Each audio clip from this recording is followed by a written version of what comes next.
Hook asterisk in the shadowed corners of my grandfather's opulent estate, where the faint scent of aged leather and forgotten secrets lingered like ghosts, I stood alone that rainy night, clutching a letter that could shatter my world. Blood doesn't make family, Winston had written in his trembling hand, but it can break it. As thunder rumbled outside, I realized this was no ordinary inheritance. It was a test of the heart, and my sister Caroline was already sharpening her knives. My name is Rebecca Mitchell, and at 35, I've built a life of precision and purpose.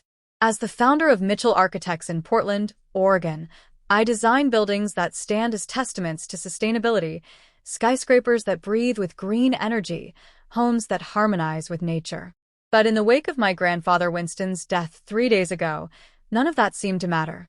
Caroline, my biological sister, had stormed into my office like a hurricane, her voice a blade cutting through the air. "Sign over Grandpa's estate or face court, you little bloodless sister," she sneered, her manicured nails drumming on my conference table like war drums. Flanked by 4 lawyers, their briefcases spilling documents like arsenals, Caroline embodied entitlement. At 32, she was the golden child, blonde, blue-eyed, and accustomed to a life of luxury funded by Winston's generosity. I, the adopted one, had always been the outsider in her eyes. "Blood is blood," she said coldly, her words echoing the prejudices she'd harbored since we were kids.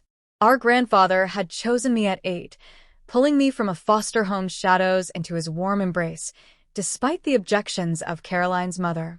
To Caroline, that made me a usurper. I set down my coffee, studying the inheritance waiver they'd thrust at me. It was a meticulously crafted document, promising to relinquish my claims to Winston's visible fortune, the Lake Oswego mansion, his vintage car collection, and a domestic investment portfolio worth about $5 million. "This is generous," her silver-haired lawyer interjected, his voice smooth as silk. "Caroline could drag you through court on biological grounds, but she's offering peace." Peace? The word tasted bitter. I glanced at my tea kettle, a ritual from my afternoons with Winston. "Would anyone like tea?" I asked, my voice steady as I rose to prepare it. The familiar steam and aroma of Earl Grey, gifts from his London trips, calmed me. Caroline flushed with irritation. "This isn't a tea party, Rebecca. Sign the damn papers." As I poured the amber liquid into china cups, my mind wandered to those treasured moments. Winston, with his sharp wit and world-weary eyes, had taught me more than architecture. He taught me about life. Flashback to my college days at the University of Oregon, I'd sit with him over coffee, discussing property investments in Europe. "Buildings aren't just structures," he'd say, his voice alive with passion. "They're threads in the tapestry of human existence, economics, culture, needs intertwined." Caroline never joined those conversations. She'd roll her eyes at family dinners, dismissing me as a bookworm, while she chased social media fame and extravagant vacations. I remembered her 30th birthday party 2 years ago, a lavish affair at Portland's finest restaurant. She demanded Winston foot the bill for her friends, sliding the check to him with a breezy, "Thanks, Grandpa." Later, as I drove him home, he'd confided, "She sees me as a wallet, not a person." That night marked a turning point. In his study, surrounded by globes and maps, Winston revealed his true empire, not just the domestic assets, but a global real estate portfolio worth over $20 million. Properties in London's financial district, luxury developments in Barcelona, commercial giants in Singapore.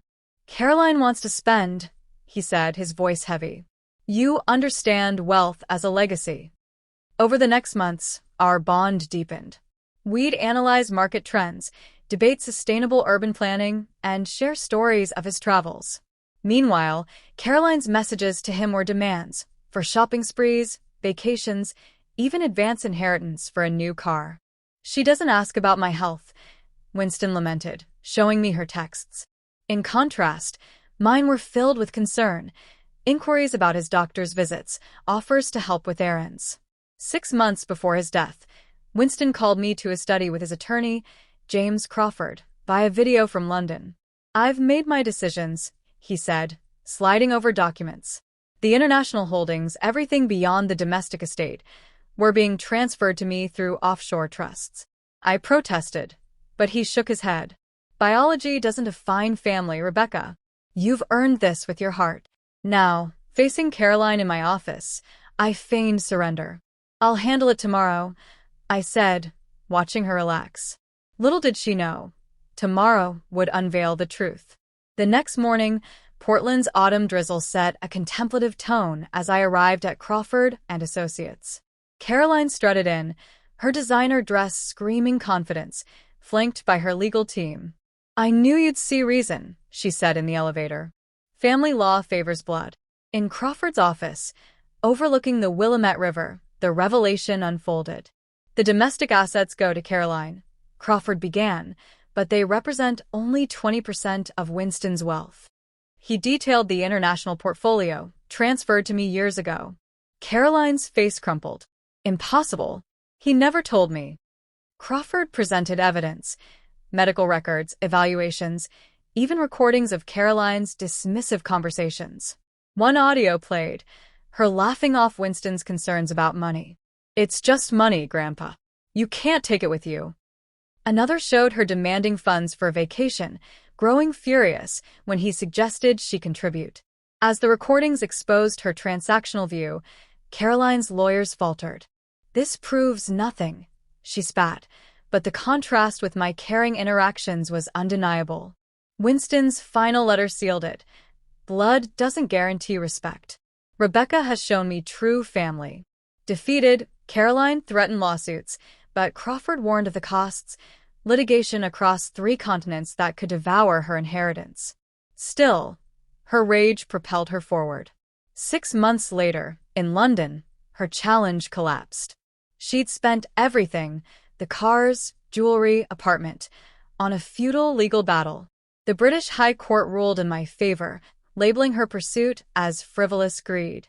Standing in my new London office, I watched Caroline arrive, haggard and broken.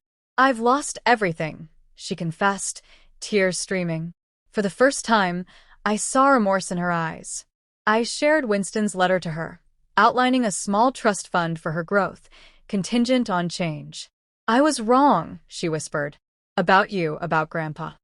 In that moment, I offered her a chance, an entry-level job in Barcelona. She accepted, eager to prove herself. 2 years on, in my Barcelona office, Winston's empire had grown to $50 million. Caroline, now a dedicated assistant, had transformed, her entitlement replaced by hard-earned respect. Winston's greatest gift wasn't the wealth. It was the lesson that family is forged, not fated. As I reflect, I see his wisdom. Revenge isn't in destruction, but in redemption. Caroline's fall had been steep, but her rise was real, teaching us both that true inheritance is the bonds we build. If this story of family, legacy, and second chances resonated with you, I'd love to hear your thoughts. Have you ever faced a family conflict over inheritance or values? Share your experiences in the comments below. Subscribe for more heartfelt stories like this, or even share this with someone who might need a reminder that family is about choice, not just blood.